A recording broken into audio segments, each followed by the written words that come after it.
Well, you're a fabulous crowd if you got that excited just for me. Good evening, and welcome to NAMI New Hampshire's production of This Is My Brave.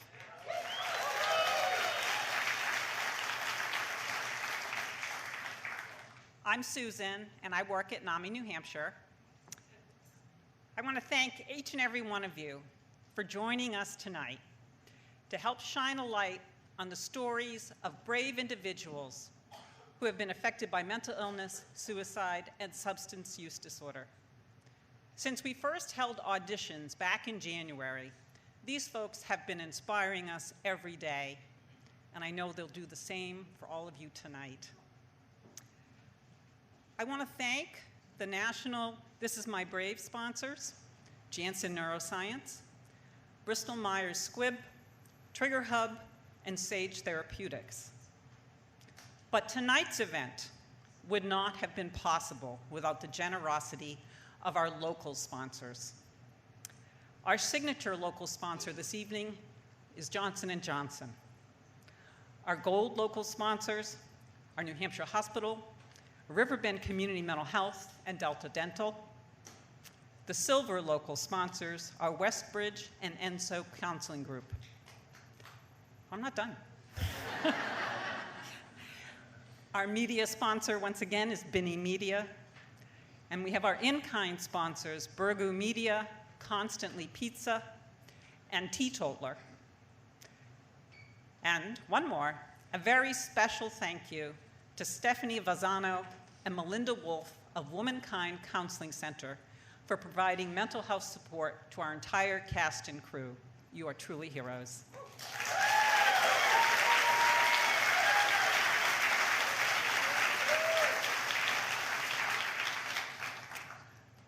We'd also like to thank, a special thank you for Rob Image and Anthony Rizzo Photo for providing videography and photography tonight. Your support of our mission is greatly appreciated, and a recording of the show will be available on YouTube in the coming weeks. So please make sure you help us share that far and wide, because you folks sold out this theater. We have people waiting for tickets. They couldn't get in.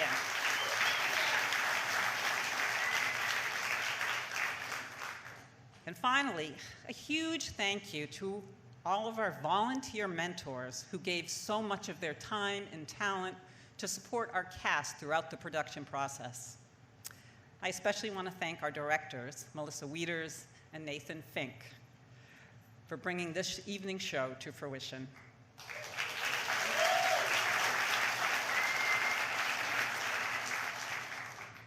So we are going to ask that you silence your phones, but don't turn them off. We encourage you to take lots of pictures quietly, selfies, and even video clips, and share these on your social networks using, by tagging This Is My Brave and NAMI New Hampshire using the hashtag Storytelling Saves Lives and the hashtag Stigma Free in the 603.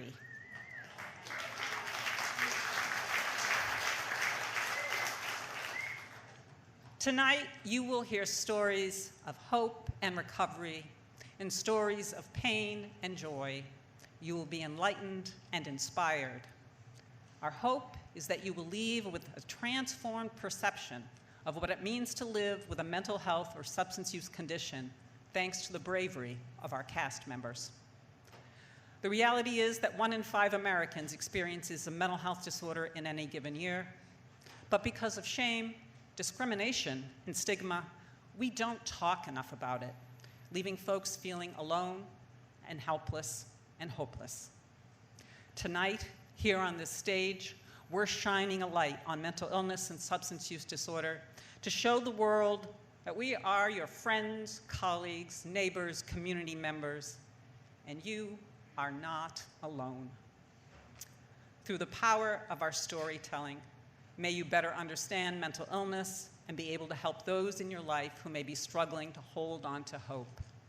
May you be inspired to share your own story. When we share our stories, we bring mental illness out of the shadows and into the light, and that's where we save lives and find hope. It is my distinct pleasure to get us started by introducing Olivia Zotis, who will be performing Brave by Sarah Bareilles and Jack Antonoff. Enjoy the show.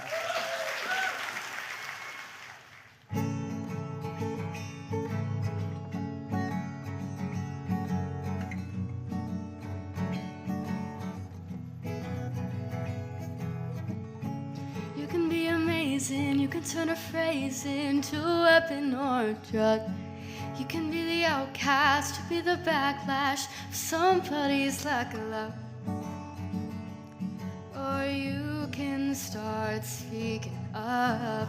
Nothing's gonna hurt you the way that words do when they settle beneath your skin. Kept on the inside and no sunlight, sometimes a shadow wins. But I wonder what would happen if you say what you want to say and let the words fall out. Honestly, I want to see you be brave with what you want to say and let the words fall out. Honestly, I want to see you be brave. Just want to see you. I just want to see you. Just want to see you. Everybody's been there, everybody's been stared down by the enemy. Fallen for the fear and done some disappearing. Bow down to the mighty. Don't run. Stop holding your tongue. Maybe there's a way out of this cage where you live.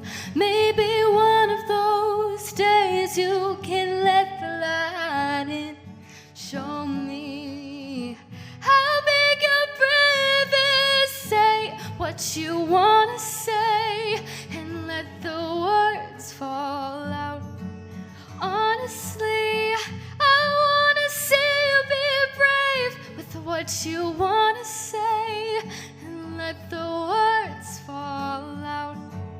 Honestly, I want to see you be brave. Just want to see you. I just want to see you. Just want to see you. And since your history of silence won't do you any good, do you think it would? Let your words be anything but empty. Why don't you tell them the truth? Say what you want to say and let the words fall out.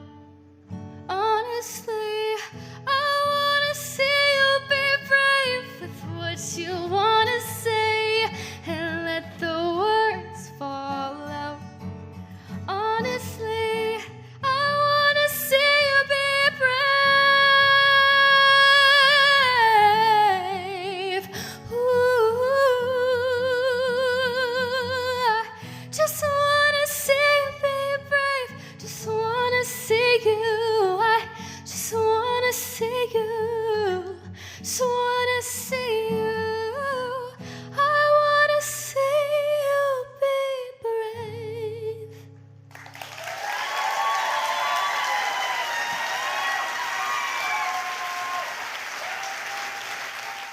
Good evening. I'm Melissa Wieters, and I'm the director, or as I would prefer to say, the facilitator of tonight's production. It is so incredibly wonderful to look out and see a completely packed audience. Thank you for being here tonight. I'm grateful to each and every one of you for being here, and honestly, your presence affirms how important it is to change the dialogue and end the stigma and shame that surrounds mental illness and suicide. Thank you for joining us tonight. Over the last several months, I have been deeply touched and honored to work with the 10 storytellers you see on stage tonight. It's been quite an incredible journey. Nerve-wracking auditions, nervous anticipation, and 3 months of rehearsals, drafts, edits, rehearsals, drafts, edits, feedback, more edits, telling their painful life stories again and again and again, all culminating in tonight's display of raw, authentic life experiences. These individuals have literally put their heart and soul into every word and artistic expression you will witness tonight. I am humbled by their courage, honored by their vulnerability, in absolute awe of their talent, and so inspired by their stories. And I know that you will be too. So, without further ado, it is my pleasure to introduce to you our first storyteller of the evening, Liz.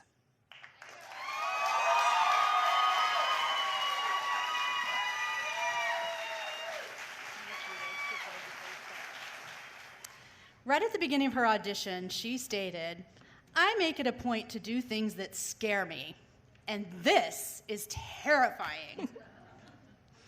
Tonight is just one of her many brave moments. This woman lives her life pushing the envelope outside of her comfort zone, challenging herself and courageously tackling her fear. Please join me in welcoming Liz as our first storyteller of the evening. You look kind of scary. As I stand here, sharing this moment in this place with you, my voice quivers, my hands shake, and I marvel at the thought of all of you in your underwear. That's a good look on you, especially from here. Now you can share in some of this vulnerability. As I stand here, I struggle for the words to contain my own vulnerability. I find myself in my past with the story of a drunk driver that changed my life. How do I talk about all of that with you? I don't want to bore you with my brain injury. I just want to be heard and for you to take a moment and see me and listen, maybe gain some insight on yourself or someone like me that's trying to find their own brave. Here's what I know. This chance encounter with this drunk, scared man changed my world, from everything being in its perfect spot to lessons dented into my soul. With every blessing I thought I had counted, ended crushed in a parking lot of a Dunkin' Donuts. As I stand here, I ask my brain injury why the lessons needed to be so hard on my heart. Why did you make the world so fast and bright that it forced me indoors to hide from nature? Why did you make the world so loud that the sounds felt snugged up against my skin and my love's voices got lost in the chaos? Why did you make the anger for this man so much bigger than the love I felt from those around me? And why did you make peace? I have forgiveness a quest to make peace with him, but then also with myself. Why did you leave me crumbling away while I had to build a new foundation at the same time? Why did you leave me with this elephant in the room that everybody felt, no one talked about? Why did you leave me feeling so alone? Why did you color my world with pain? Why did you take and take and take? And worst of all, why depression? Truth be told, I knew I didn't want to die, but I also knew I didn't want to live this way for another second. I chose a poem tonight about depression because it crosses all of our journeys. Whether you've lost someone, or whether you've almost lost yourself, we all face depression at times, and this shares mine. Trigger warning, if this picture is too much to look at, the words might be a challenge too. Protect your heart Leave, come back, or don't. It's you that needs to decide. Do what you need to do. Like, seriously, don't go on if you can't handle it. I think this is going to be a hard one. I think I'm writing this warning especially for me to hear. Deep inhale, centering exhale. Okay, here we go. Never have I ever felt so lonely, so hopeless, so negative, so dark. Depression crept in quickly and took over. It was like a dark band of shadow people smothering my light and replacing it with a darkness of endless proportions. Depression was the biggest and the baddest and the blackest symptom. It came in with a crash, and before I knew it, it slipped by while I was closing the door to a fast, bright world I didn't fit in anymore. It put its hand on my shoulder. It took hold. I fought it. I hated it. And sometimes I even listened to it. I'm gonna be super real with you right now. There have been 3 times in the past 5 years where depression's hold almost took me away with it. I literally had to put this down, walk away, and compose myself. Depression has stolen people I love, leaving empty hearts and a million questions, shattered shards of could-have-beens and should-have-beens, epic guilt and lost souls left behind. Hope abandoned like a little duckling standing by itself with no one to imprint on. Depression isn't gone in me. I think it's transformed into suppression. I can keep it in a faraway spot, and occasionally I hear its echo asking me if it could just have 1 quick minute of my time. Suppression. Maybe that's what happens when hope and depression meet. I got raw and I got real. When hope was a dot on the horizon, I screamed for help, and I reached. Asking for help is so hard. I was a shitstorm, a swirl of hurt and shame wrapped in a dark, broken shell of me. Depression is not a symptom to ignore. There is no shame in medication, in therapy, in calling hotline numbers, in going to a hospital. Reach. There are so many people qualified to listen to what depression's story is telling you and what it's selling you, people to hold you up, to lasso your hope and keep it from being a green flash on the horizon. Holding hope right here and right now for you. Holding you right here and right now for you and your hope. For you to claim your soul again, guided by your dreams, because they long to come to fruition in your hands. Reach for help. These are the hope holders. They're here for you, for me, for our dreams to be fulfilled so our spirits can dance in the light of our purpose. This is for Alec White, Katie McCarty, Jason Dickey. This is for all the Anthonys and Robins and Kates and Kurts and countless others. This is for their hope to live again, for their dreams left unfinished, pieces on the floor, and for their green flash of hope that got away from them.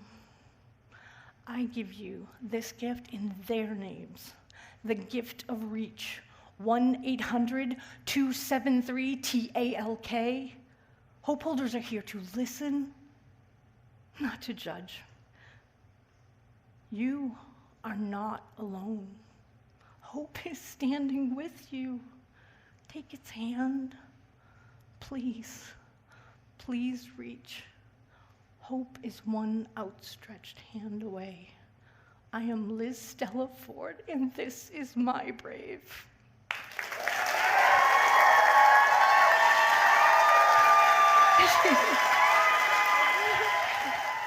Our next presenter knows the mental health coin from both sides, as someone who's felt it and someone who advocates for change. She lives on a homestead with a bunch of animals and a husband that adores her. Ladies and gentlemen, I'm going to welcome Holly Stevens.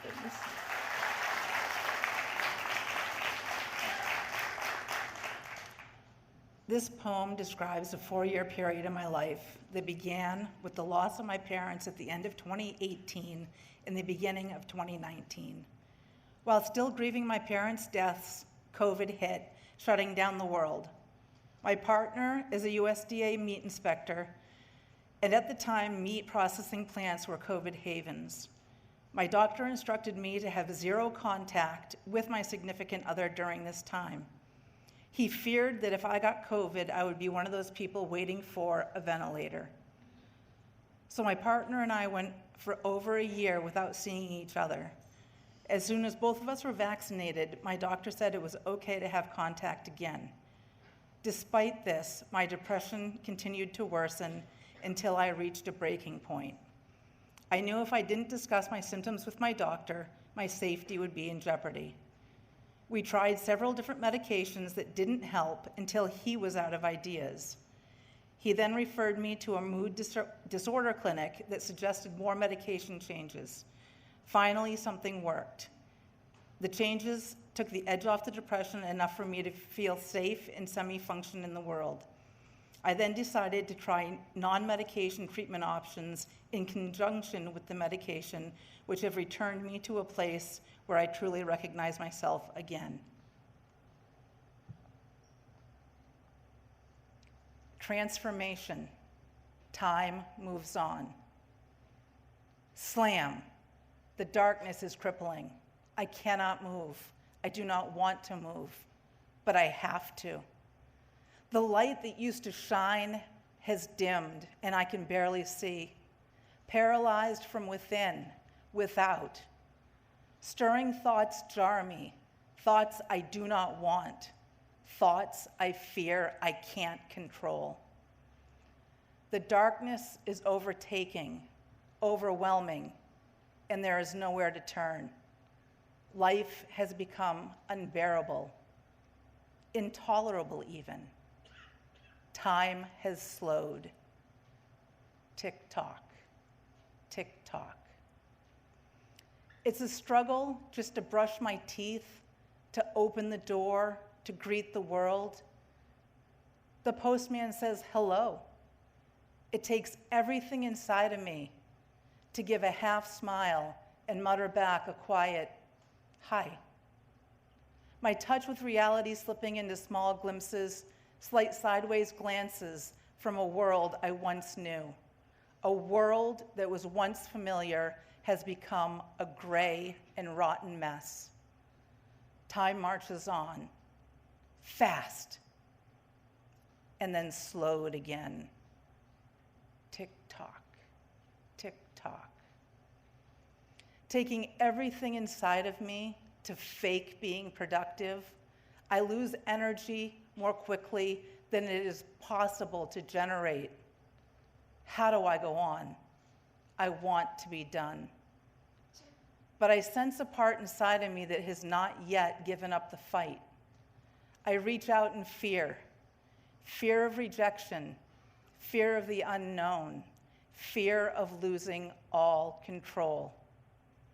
A small glimmer of hope returns as I am met with care and compassion rather than the alarm I remember from my past.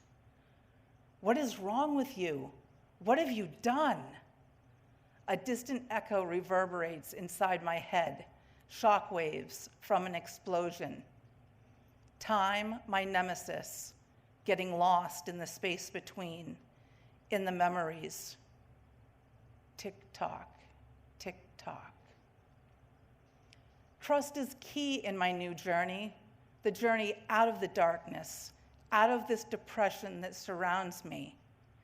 It takes time.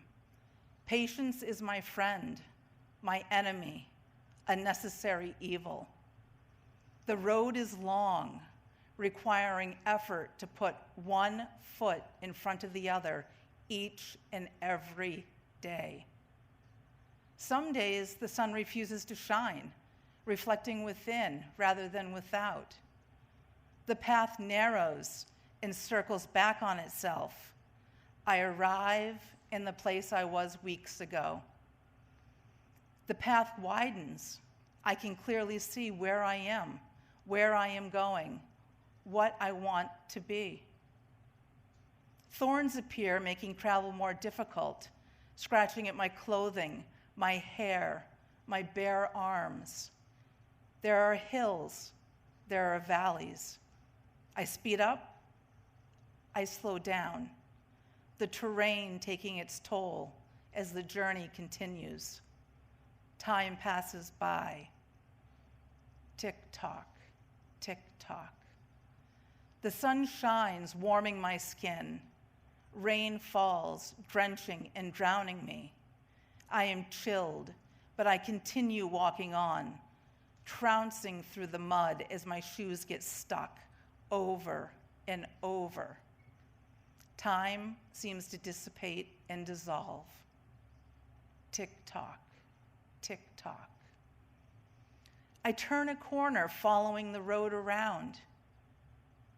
I see daisies, lupins, asters, milkweed, and thistles. I see bees dancing, dragonflies hovering, and butterflies frolicking about. The birds seem to be singing songs for me, telling me to carry on. A sign of hope, a sign of transformation as I wait to exit my cocoon.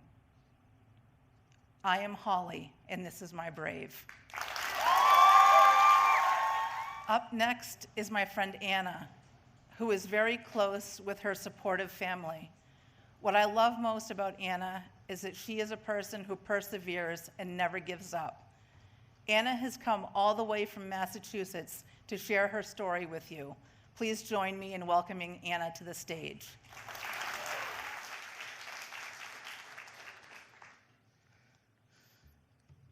I never thought mental illness would affect me.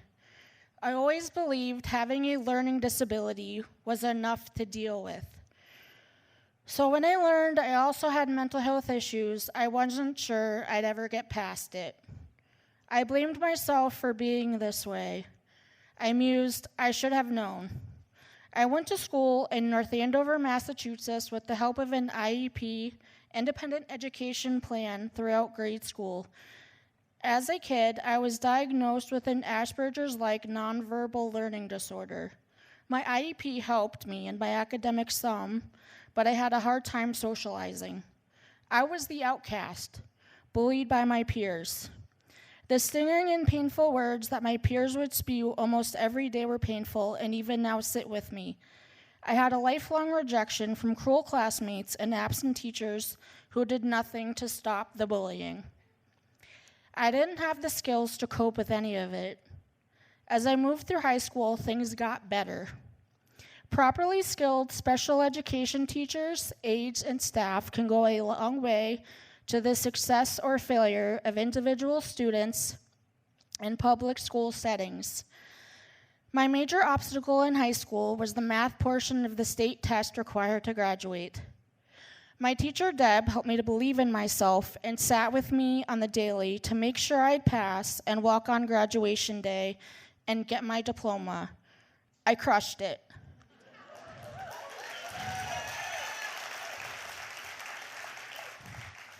I was so thrilled to finally have a teacher who was the one who had never, ever let me stop believing myself. It makes me feel like I can accomplish anything. I was so thrilled and joyous to have finally defeated one mountain. I never thought the day would come, but it finally did. I graduated in June of 2006 and received the first ever Principal's Award for Most Improved Student. I was shocked, so much so that I didn't realize my classmates were giving me a standing ovation. As graduation approached, my mom recommended I apply to Landmark College, a school she'd learned about in Putney, Vermont. I was doing well in high school, and my folks encouraged me to check it out. I didn't know much about Landmark, except that it was for neurodivergent students and kids with other learning differences.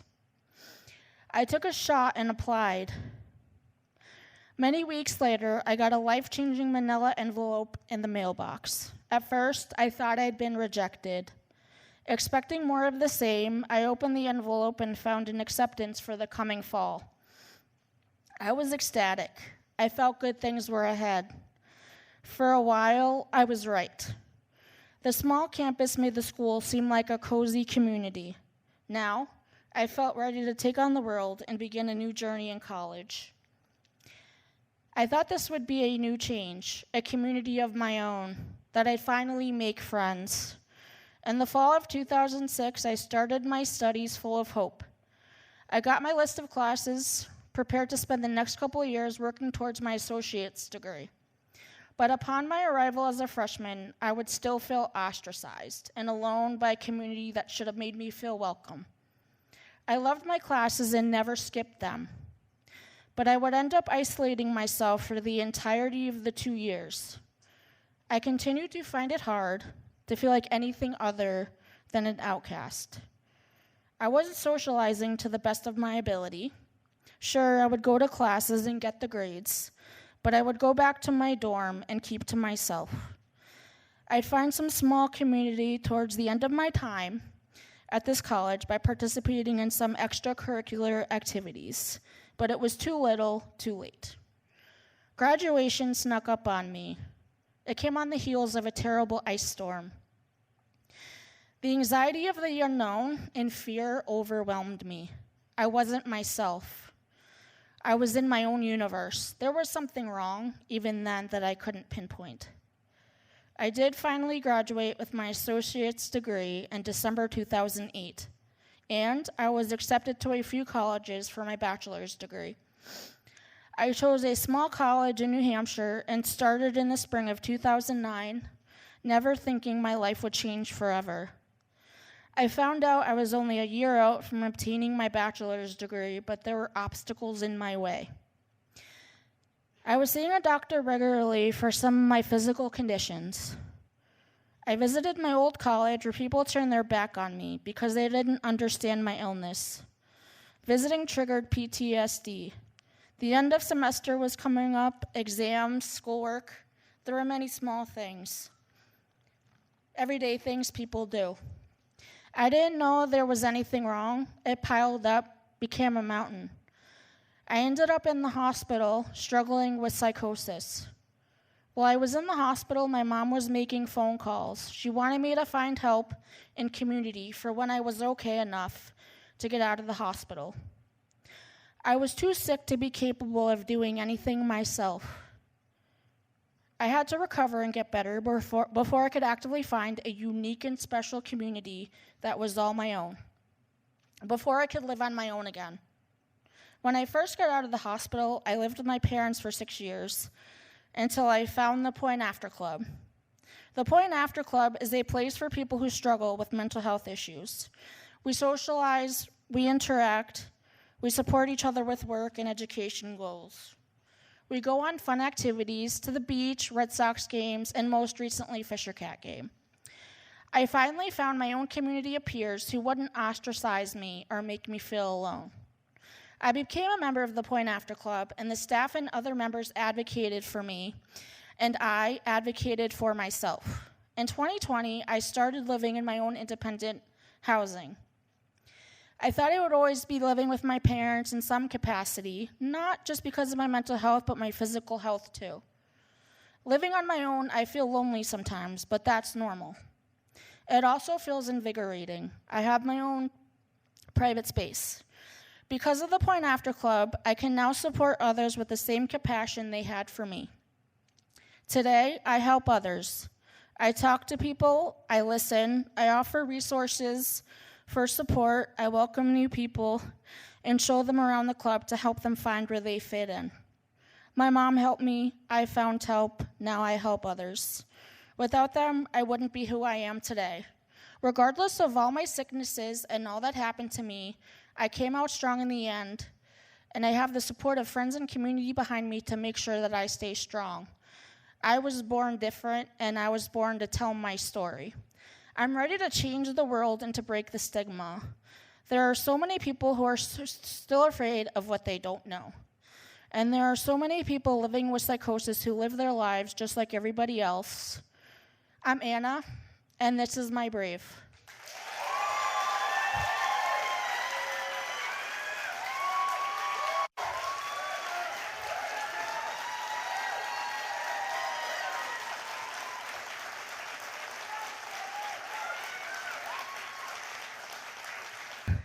I am thrilled to introduce Q, our next storyteller. They are very courageous, spirited, and lively. Please welcome to the stage my beautiful friend, Q.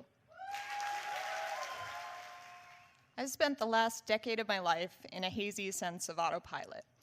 Through the onslaught of social anxiety, major depression, disordered eating, sexual assault, suicidal ideation, and a budding personality disorder, dissociation was the way my body chose to keep me safe and keep me distanced from what was going on around me. In this time, I found it difficult to express myself in conversation. I took to creating my own spaces of safety in music and visual art, matching sounds and visuals to emotions and symptoms of my own. In doing this, I've created for myself little pockets of my past experiences where I can revisit those feelings today in a safe, controlled environment. The following pocket of experience I will be sharing with you all comes from a time in my life when I felt I had no control. I had no transportation of my own, no stable job, no stable housing, and little support network to pick me up when I was feeling down. I had struggled with my gender identity and body image regarding how others perceived me, and I was actively engaging in disordered eating and self-harming behaviors. This piece is a glimpse into the chaos and confusion of living on autopilot in a body that doesn't feel like it belongs. My name is Q. I make art under the name Qua, and this is my brave.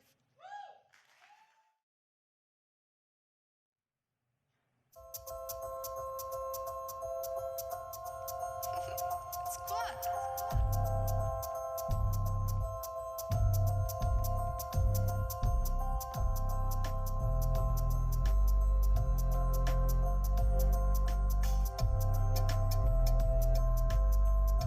Doesn't anyone know? I feel like no one can see me. Easy come, easy go.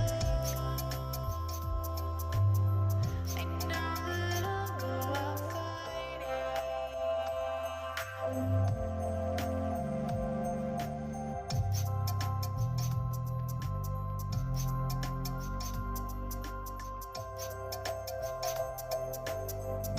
Can I get you to You make it look so easy. I drove my car off the road 'cause it's better than hiding.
it is my honor to introduce you all to a fellow creative, someone I'm happy to say has made an impact on all of us, who made us all these incredible necklaces and keychains, hand-stamped with the word brave, to remind us all of how far we have come. Please welcome to the stage Kristen and her incredibly powerful story. Good evening, and thank you for being here. This isn't the happiest story that I'm going to say, so I just want to preface and say I'm doing well. Really, really well.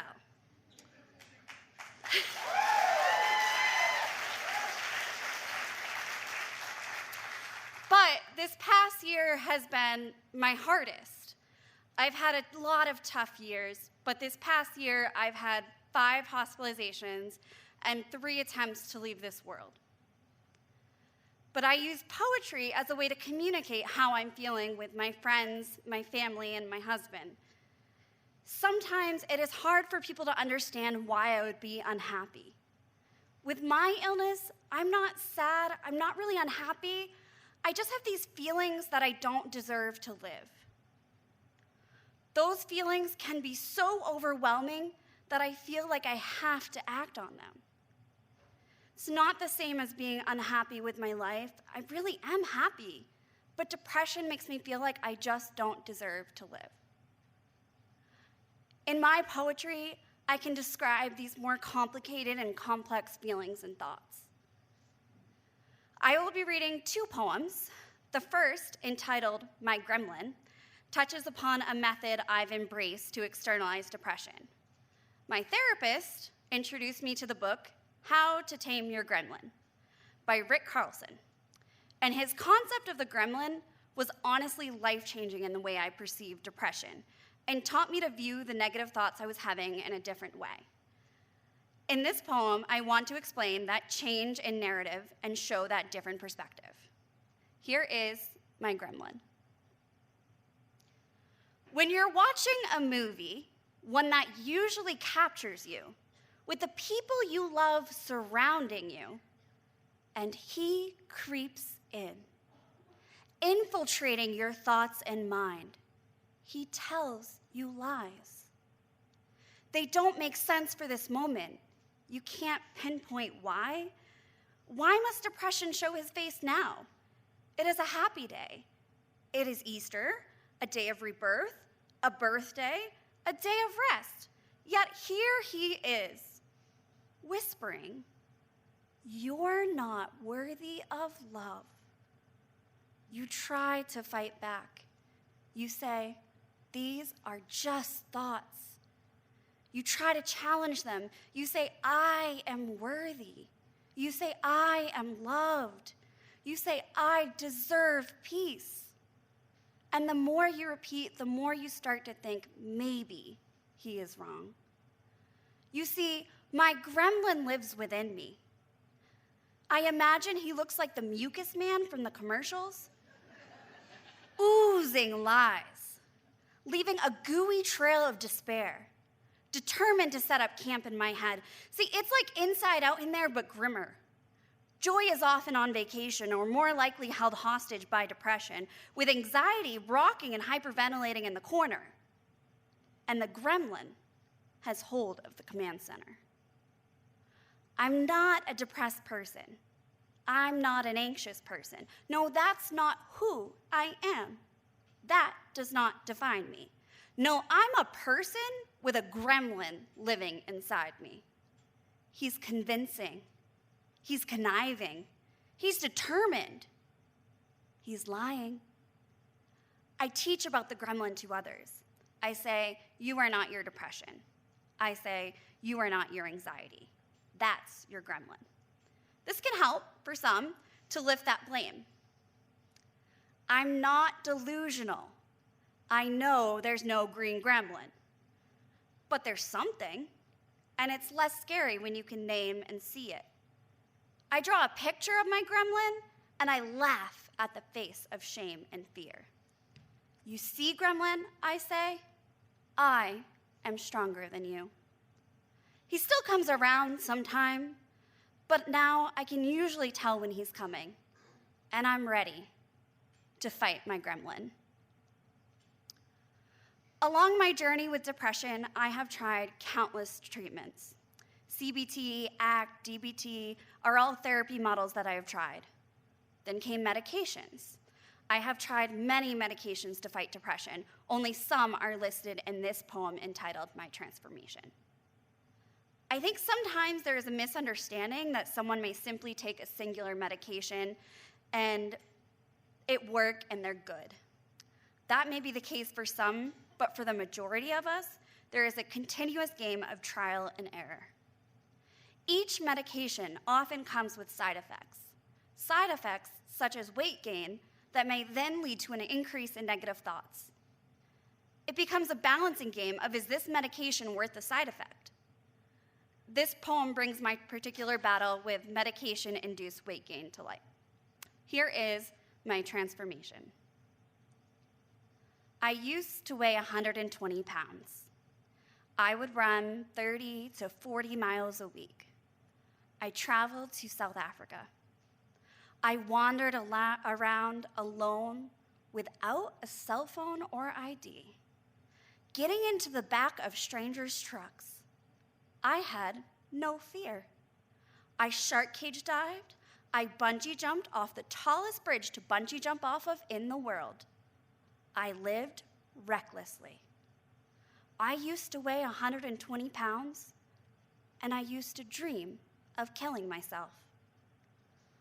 I walked around the vineyard town with sun shining down, thinking at least if I died here, my parents and friends wouldn't find my body. I used to weigh 120 pounds, and I could barely make it through the day.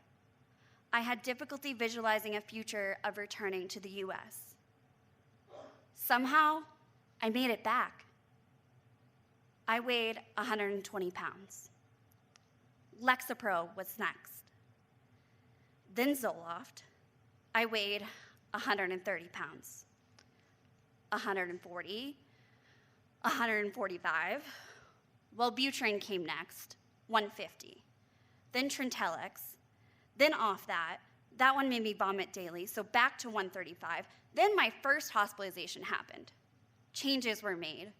We discovered that Wellbutrin was needed, but it needed Effexor too, 140.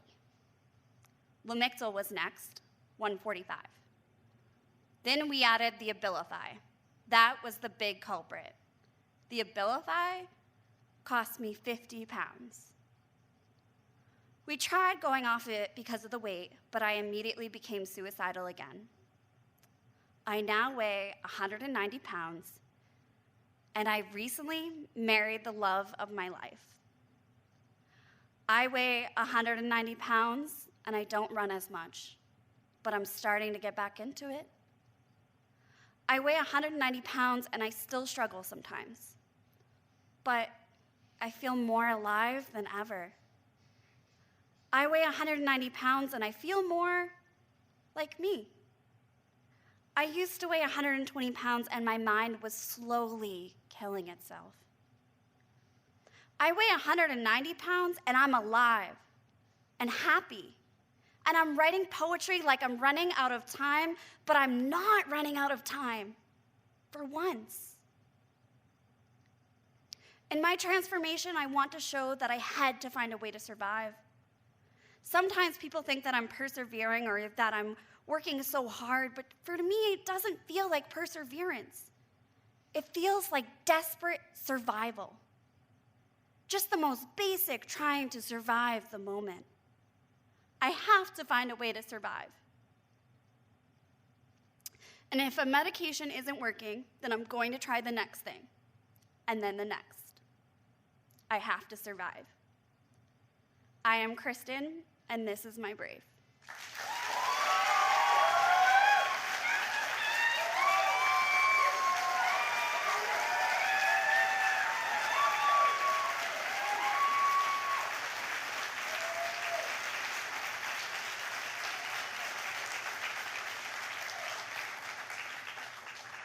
Thank you so much.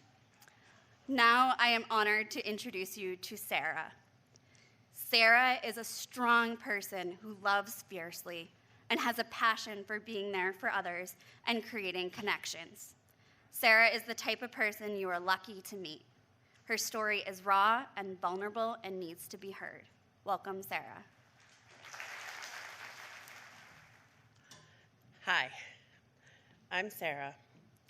I'm the eldest of 5 children who grew up in a family with complex multi-generational trauma and mental health needs. I had 2 sisters and 2 brothers growing up.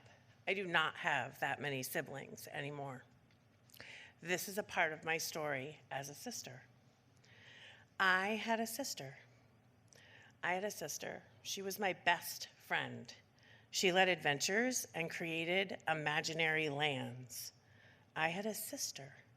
She was fearless. She always went first to show me it was safe. I had a sister. She was honest.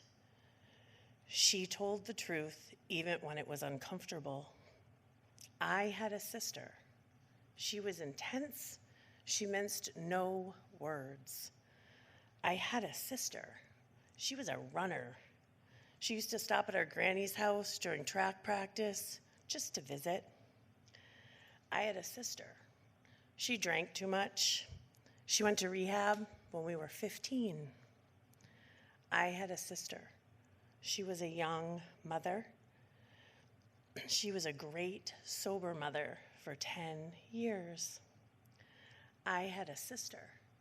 She was a victim of domestic violence. She was strong and she left. I had a sister.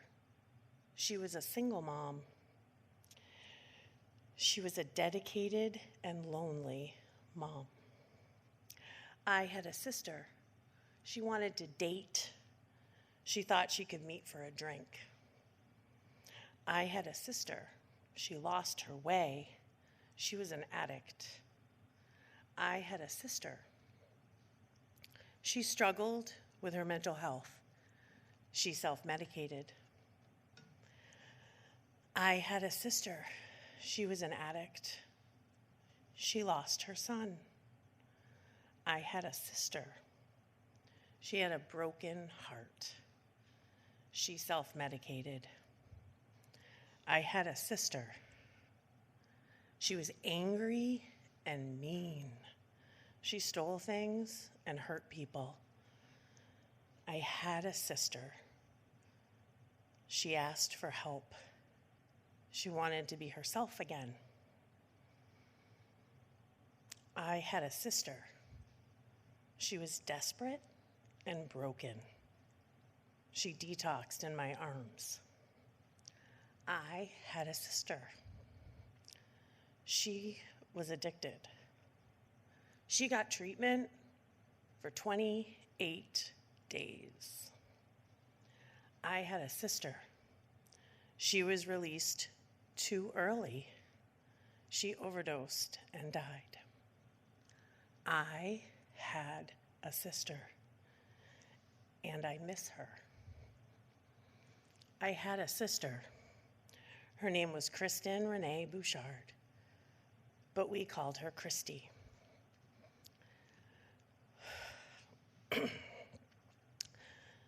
This is a part of my story and a part of my sister's story, but it's not all of it. You see, I carry her with me. I carry her with me on my journey.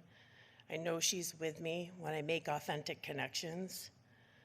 I feel her presence in each connection that I make. I feel her presence in the joy that I chase and the music that I love. I know she's with me when I talk to people about childhood trauma, about addiction, and about recovery. I carry her with me in the moments that I connect with people like all of you that are here today. I'm thankful that you're here. I'm thankful that you're hearing our stories. My name is Sarah, and this is my Brave.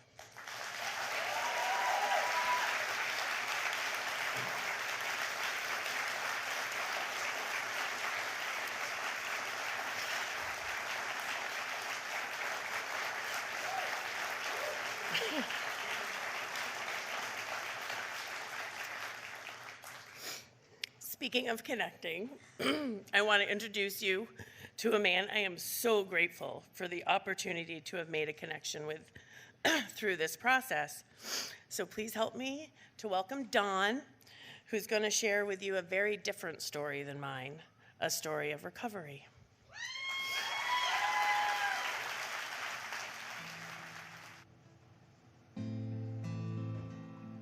Hello. I'm going to sing y'all a song about a guy that I used to know.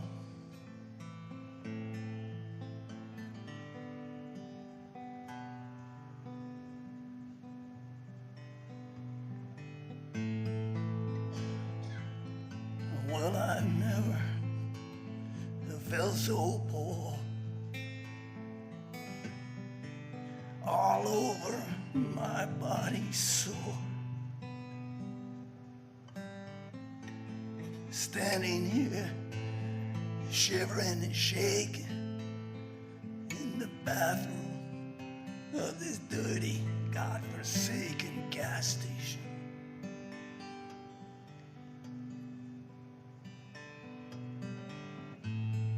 And I can't remember where I spent last night. In the mirror is a ghost with sunken eyes. And I lean in close, picking my face to the bone. And fix me another tube I get, just to keep me going.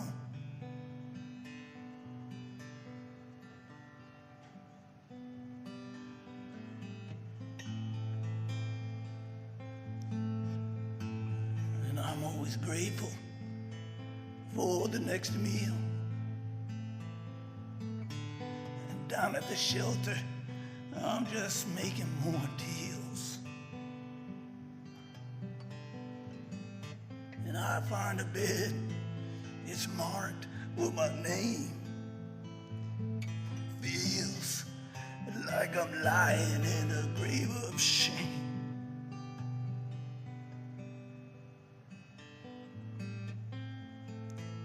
I want to be done with it all. I want to be over that wall. Into a dark and an unlit place where I don't have to look at my own face.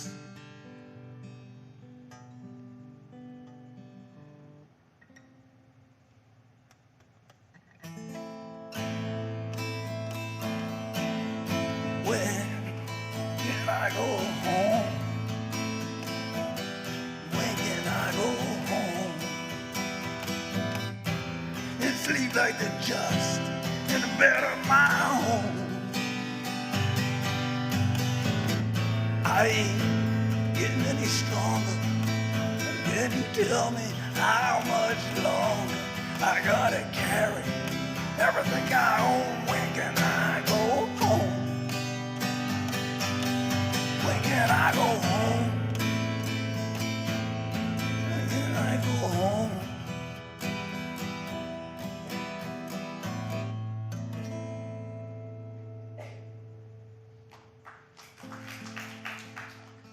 Fooled you.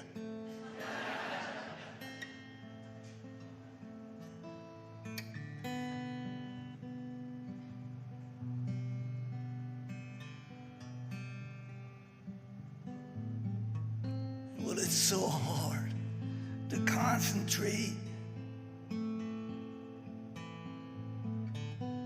My paperwork, oh, it's always late. According to the folks down at Human Services, who talk all the time about all the advantages they all have. One of these days, when I learn how to change my ways, well, trust me, I tell her with a smile. But I'm a liar, my word. is just a passerby.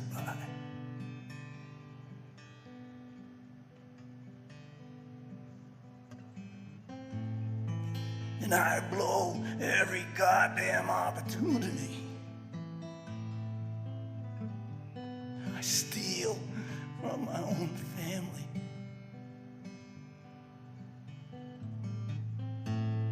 Well, mister, I burned every bridge behind me. Each sin weighs a ton. There's so many.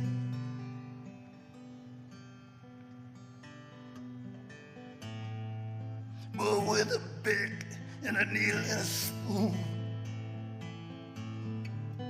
I'm the cow jumping over the moon. I close my eyes like a final curtain, drown my soul in this liquid end.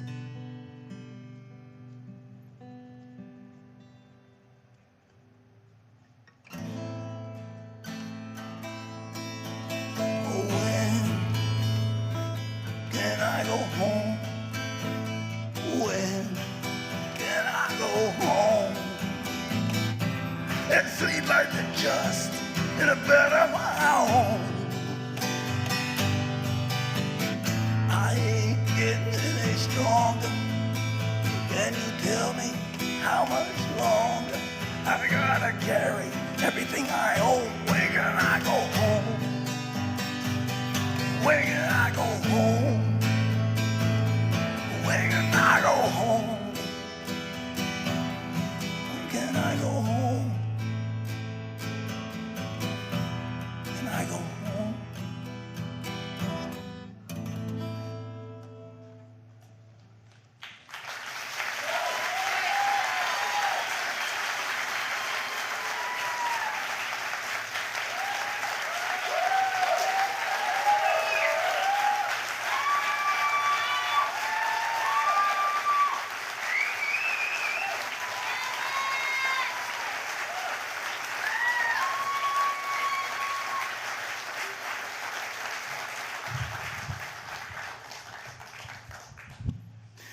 Oh, thank you. So kind. I still think about that guy a lot. You know, it was me. It was me, and I wondered how I ever ended up in such a place like that. I'd been a firefighter a career. I'd been a captain. I was in charge. I had things under control. Until I didn't. And addiction just took me down that road to the inevitable and the crash and burn. I gave up everything, just chasing that one thing. Alienated from my family, living in a car, park and ride lot. Do you know you can stay in one of those for 21 days? They'll let you. There's 2 of them in my town. I could just go back and forth. You know. Did it for months. Oh, I was so lost and I felt forsaken. We need to believe that a different life is possible. We need to believe because it is possible. We need to hear the stories like the ones you're hearing tonight. We need to bear witness to the courage and the resilience and the resilience. And it's not just our stories. It's all of your stories too. You want a good strategy to kick stigma in the ass? Tell your stories. Every single one of you has a story. You and you and you and you and you has a story. You want to reduce stigma? You want to extinguish that? Tell your stories, and story by story, we take stigma apart brick by brick.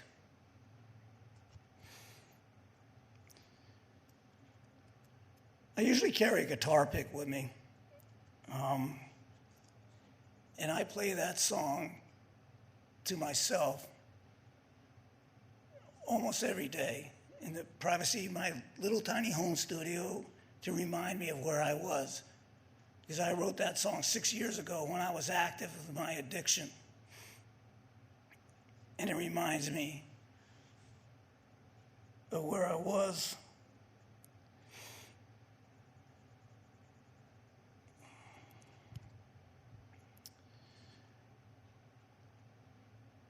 It's the first time I've ever played this song publicly.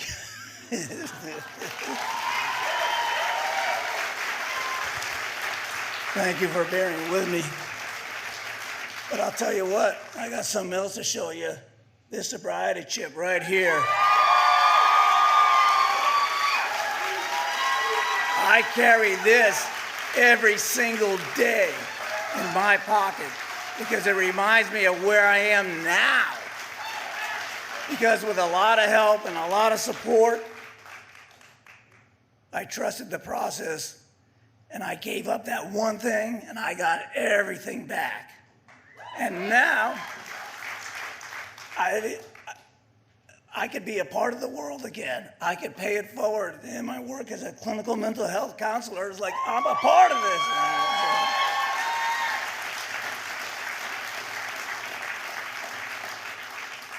5 years in September.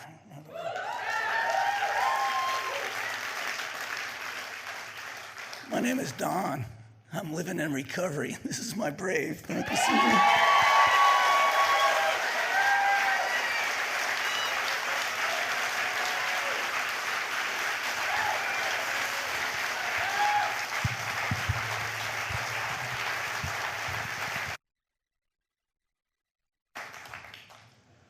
I swear I didn't, okay.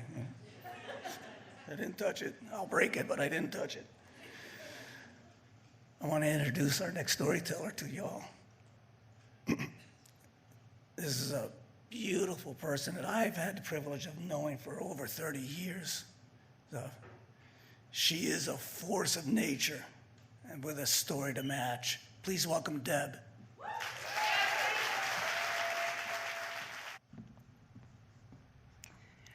Good evening.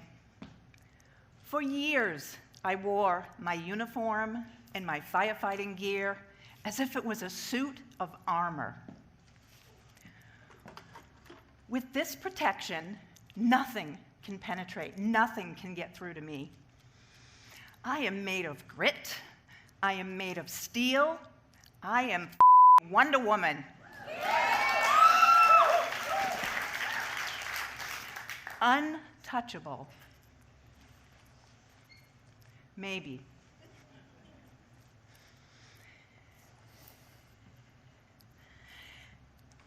At the end of my shift, I hang up my gear, and now, at the end of my career, I hang up my uniform for the last time. Underneath it all, it's just me. I'm a vulnerable human being.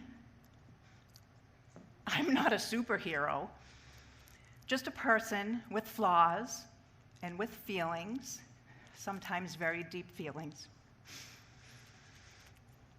Thank you for being here this evening as I take the next few moments to share my poem with you. My poem is a part of my journey from pain to purpose. My Brave Hands, Poetry of Witness. My 64-year-old hands have touched life, and they have touched death over the years. These hands have helped deliver a baby in the back of an ambulance. And 2 days later, these hands performed CPR on a young car accident victim. These hands have been burned over my career as a firefighter. My hands have changed diapers, lots of diapers, and then passed off the hand of my youngest daughter in marriage to her husband 25 years later. My hands have painted, planted, harvested, crocheted, picked wildflowers, and created art. These same hands held a pen to write my wedding vows. And a decade and a half later, these hands signed the divorce papers. These hands held a small brush to detangle the curls and wisps of hair on the heads of all 3 of my toddler daughters, and place small Band-Aids, along with a kiss, to scraped elbows and bruised knees. These hands have carried water buckets, shoveled manure, carried bales of hay. They have run through sheep fiber, luxurious alpaca fiber. These hands hand-fed baby cows and collected abandoned chicken feathers, all as I take time for de-stressing and self-care in my barnyard.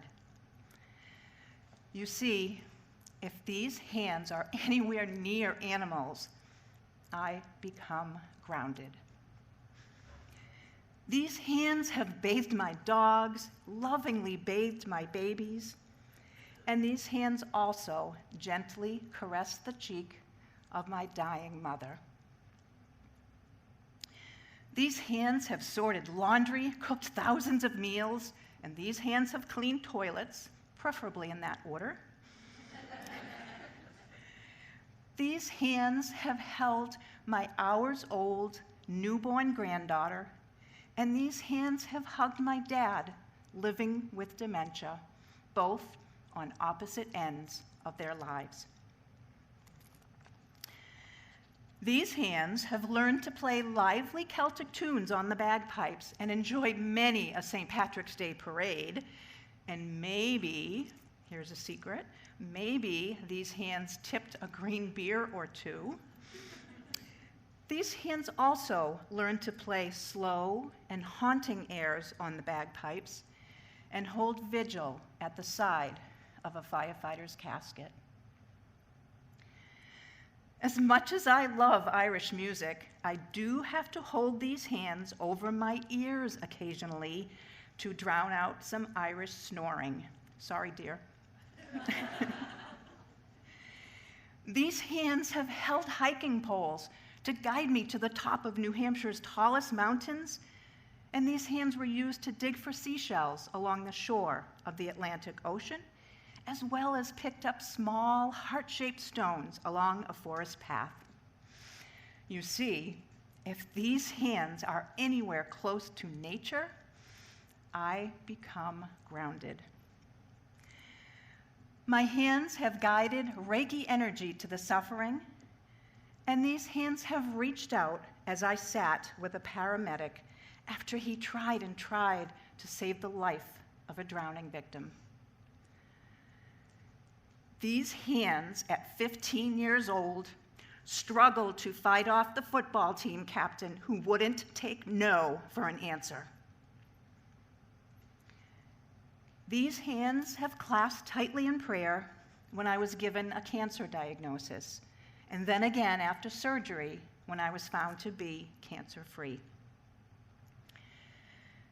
These hands answered the phone when a family member was admitted to the hospital covered in blood from self-harm. And these hands gently touched the shoulder of my fire service brothers and sisters as they entrust me to support them through their depression and their sleepless nights because of what their eyes have seen and their brave hands have touched. You see, this is my calling. When I can share a small piece of myself, my hands, to help another, I become grounded. These hands have trembled in fear and anguish in an abusive marriage.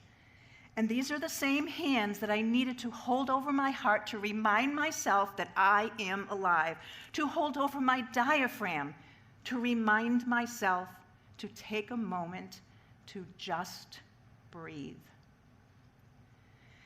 I have even occasionally used these hands to hug myself to help prove that these hands and this heart have a tremendous capacity for love and maybe one day forgiveness. These brave hands, my brave hands, wrote these words to share my story with you. These worldly hands have touched death, yes, they have, but through these hands, I have lived my life. Think of the power that you hold in your hands. If you reach out just one time a day to help somebody who is struggling, you will have touched hundreds of lives. Wave hello to a stranger and use your hands to gently and empathetically touch the shoulder of someone who is struggling to let them know they are not alone. You see, human touch means human connection, and sometimes that is all that is needed. I am Deb, and this is my brave.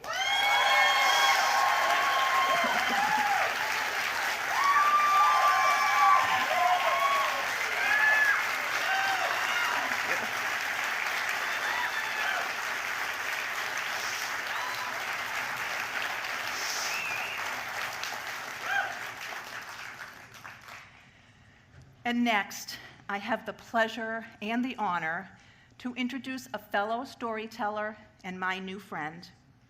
He is such an advocate for those that struggle with mental illness and those that struggle with addiction.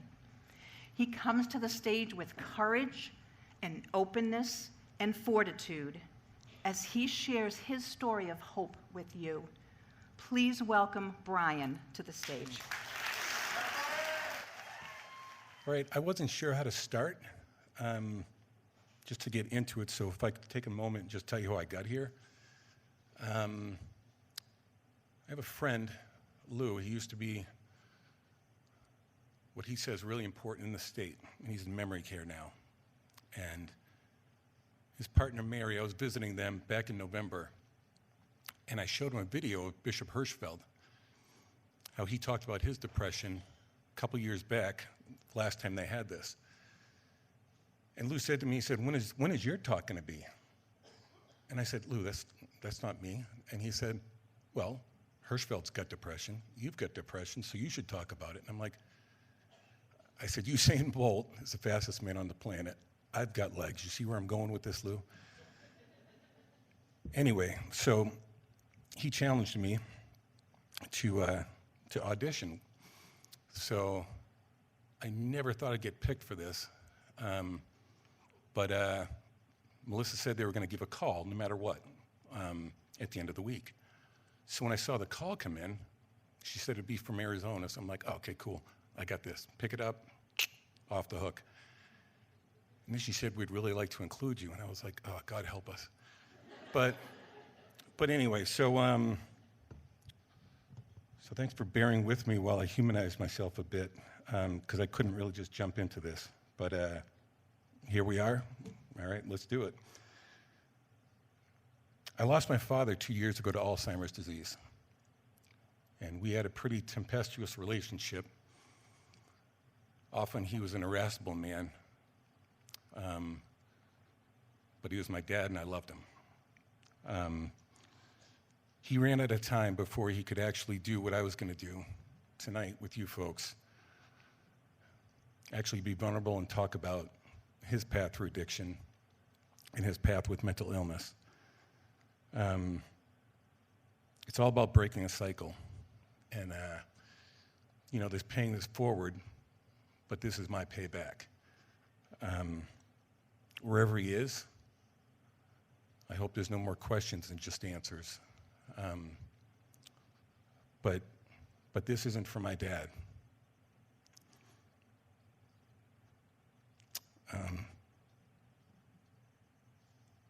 Because this is dedicated to my mom, the strongest woman I know.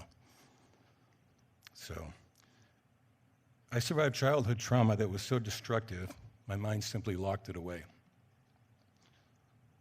But the title, just like the title of the book says, my body kept the score. By my teenage years, I needed alcohol, opioid pain pills, and anything just to stay in my own skin. Experiencing trauma led me to reckless behavior, severe mental health issues, suicidal ideation, even attempts.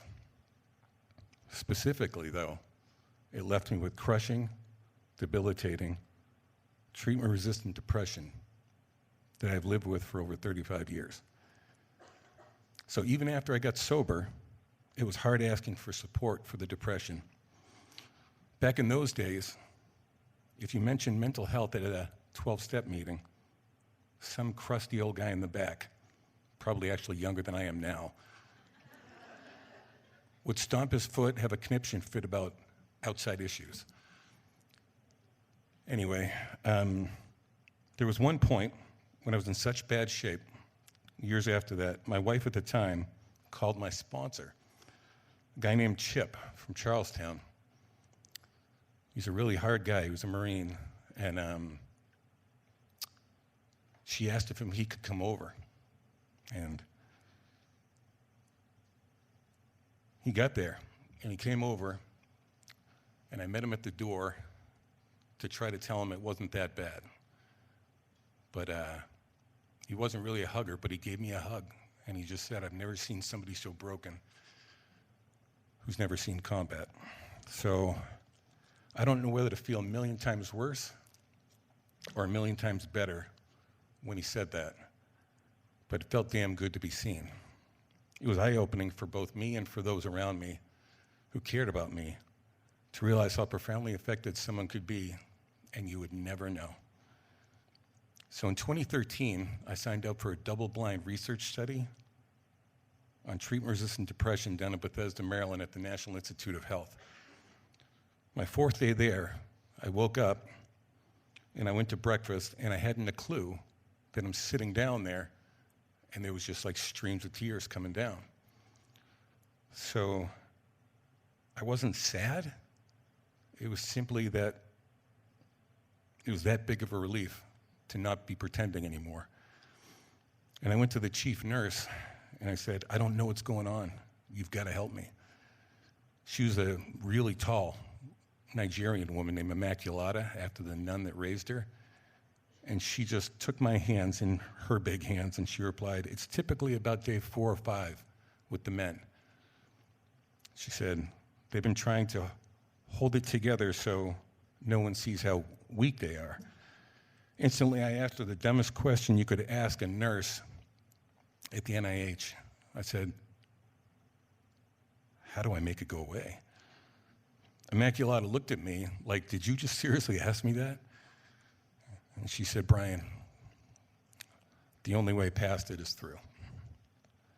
So I've had a lot of years living now with treatment-resistant depression. Although I've gotten used to talking about childhood stuff, I still haven't given any oxygen in public to the decades of depression that followed. Even hearing myself say it now, it's almost like I can see a ghost of myself in the future say, "Really?" I'm so used to thinking, what if people find out? What would I do then? Find out what? I didn't rob a bank. My depression is something that happened to me. It's not something I earned, not something I messed up and acquired. So you're not just getting my brave here, you're getting my raw. It's also new. To say this in front of people, I have treatment-resistant depression, and it's ruined mostly any opportunity to turn objectives into goals. To say depression is the most debilitating manifestation of the childhood trauma I went through. To say depression at all, but I guess I just did. It takes so much energy to keep up the facade that I never even knew I was keeping up. Tiring? Yeah, it's tiring. But it's not like lying to people. It's just a societal expectation for men. And until we smash that, we can't wonder why we have 22 vets dying a day. It's not like lying to people. It's just a societal expectation for men that really comes through until you talk about it. And so, is anybody here who does have a story that they want to talk about? There's going to be some hotlines at the end. Even preparing this talk, my mind was full of the old messaging. Don't talk about this. Leave well enough alone. What is your problem? Why do you always have to push the envelope? But if I do push the envelope, and even if the only person that's helped by it is me, isn't that enough? Well, for the better part of 30 years, I've been in some kind of counseling therapy, 12-step therapy in church basements in South Boston or in Weymouth or someplace in Concord. And now my youngest goes to therapy. And she calls her therapist, Rosemary, her talk-to person for an obvious reason. So, unlike Dawn, I'm nobody's talk-to person.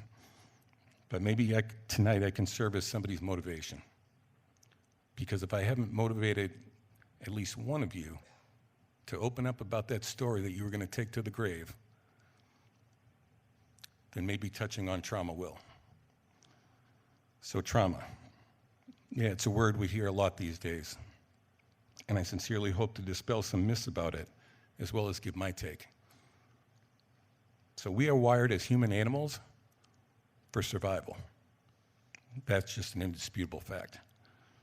As such, our brains react to a perceived existential threat and adapt accordingly. But these adaptations don't serve us well a lot of times going forward. Like, I trusted an authority figure as a child and got burnt real bad. Therefore, trust will not be good going forward. You see where I'm going with this?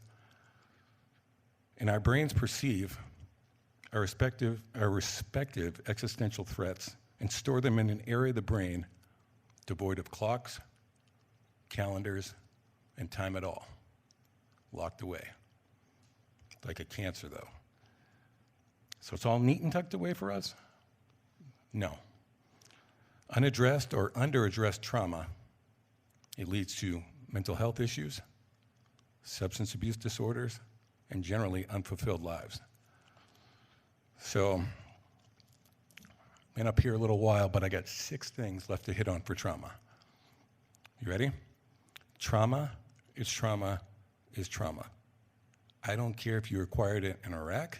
I don't care if it's from a lifetime as a first responder. I don't care if it was from one night as a co-ed in college that really went badly. I don't care if it's that you're a person of color growing up in a racist society. It's all the same. There's no trauma Olympics. Nobody's got the worst trauma and they're waiting up on the medal stand to get a medal. If they are, come on down and heal with us. 2, it was not your fault. It wasn't. You got to walk away from that part. And 3, you're not alone. There's 9 other people in the back. That proves you're not alone.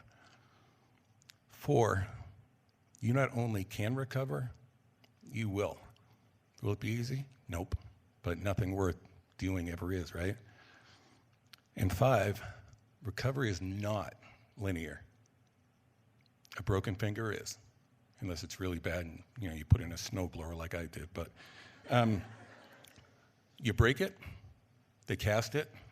A few months later, cut the cast off and you're good to go. Trauma's not like that. You know what trauma looks like, in case there's anybody here who doesn't understand? It's like if you tell a kindergartner, put a crayon on the page and just draw and don't pick it up. That's your trauma path.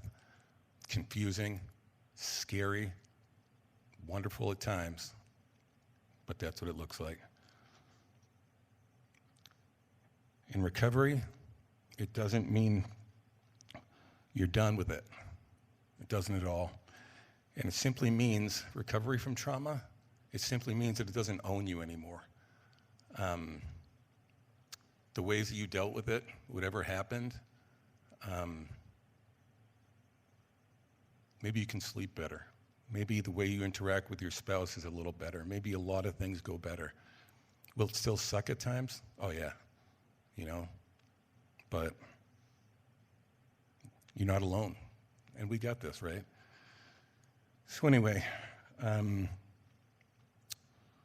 anybody who knows me knows that I'm not going to pass up an opportunity to advocate for victims of sexual and domestic violence. So All right, cool, they're there. So there is help. And behind me is the number for the National Sexual Assault Hotline run by RAINN, which is Rape, Abuse, Incest, and National Network. And also is our state hotline for domestic and sexual violence. So at this time, if you could please, I'll take a few seconds, whatever it is, take out your phone and take a picture. I don't know if I'm in the way, but because I guarantee if you don't need it, there's somebody in your life who does. And I turned 52 last week, and if you're about my age, older, whatever it is, and nobody's ever come out to you about their story, you need to check yourself and maybe be a little more trauma-informed. So I think that's probably enough time if you're going to take a picture of those numbers, right? So,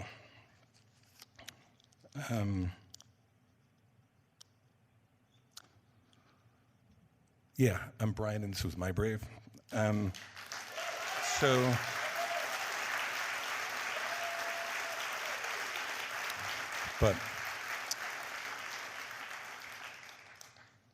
So there's one left, and she's a good one.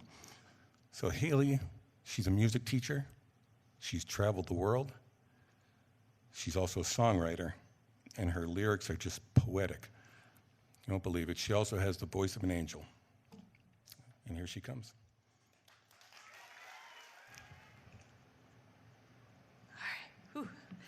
Hi, everyone. I'm Haley. The song I'm going to sing for you tonight is about the beginning of my story with bipolar disorder. Before I tell you a little bit about my story, I want to take a moment to dedicate this song to my grandma, Barbara Carpenter. We shared a few things in common: a birthday, coming right up, hair color, and bipolar disorder. She paid for piano lessons for me and my sisters for many years. Now I see what an amazing gift that was. I hope this song honors her memory. So my bipolar story starts in the fall of 2018. I was fresh out of college, full of ideals, a sense of adventure, and a desire to help those in need. An opportunity came up, a job overseas as a music teacher at a nonprofit school. It seemed like the perfect job, everything I was looking for. I was so excited. But after arriving, it didn't take me long to realize this was not my dream job. The position carried a lot of responsibility and really high expectations, and I was crushed underneath the weight. I felt so underprepared and inadequate. On top of this was my own unforgiving perfectionism. I was mentally crippled and filled with anxiety, unable to make decisions and plan for classes. I felt like a fraud. After a couple of weeks of this, I became numb. I didn't care about anything or anyone anymore. I didn't realize that this was depression. I just thought my true colors had come out here, and I was an incredibly selfish person. I thought truly awful thoughts about myself and about others. The one sane thought that kept coming back to me over and over again was, just get me out of here, I need to go home. I would look at the free birds high in the sky and wish I was them. This is my song, Jealous of the Birds.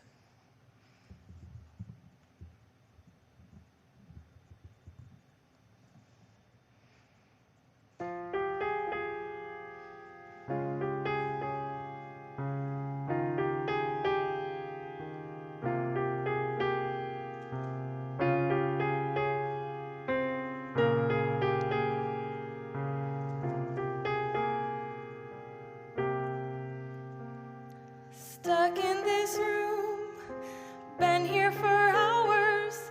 It's so still in here, just makes my thoughts louder. Perfection, they scream, you can do better. Her voice in my head, all caps, it's harder. And I'm jealous of the birds that fly away. I long to go, it's killing me to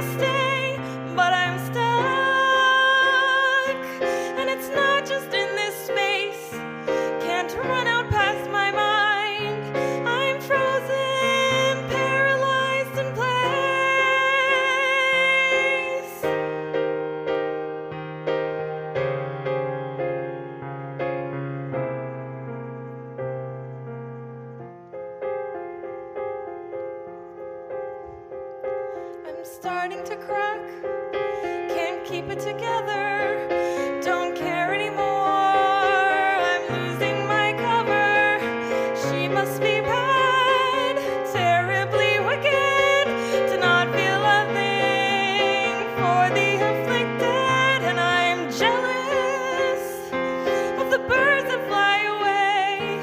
I long to go. It's killing me to stay, but I'm stuck.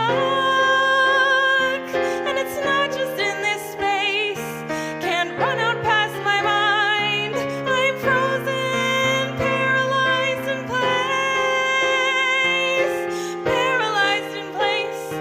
I'm paralyzed in place. I'm paralyzed. Then one blessed day, I can't stay still anymore.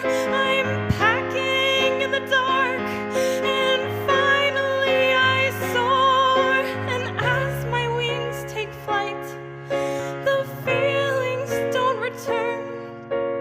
I guess this is my one shot at posing as a bird, and I'm jealous of the birds that fly away. I long to go. It's killing me to stay, but I'm stuck. And it's not just in this space. Can't run out past my mind. I'm frozen, paralyzed in place.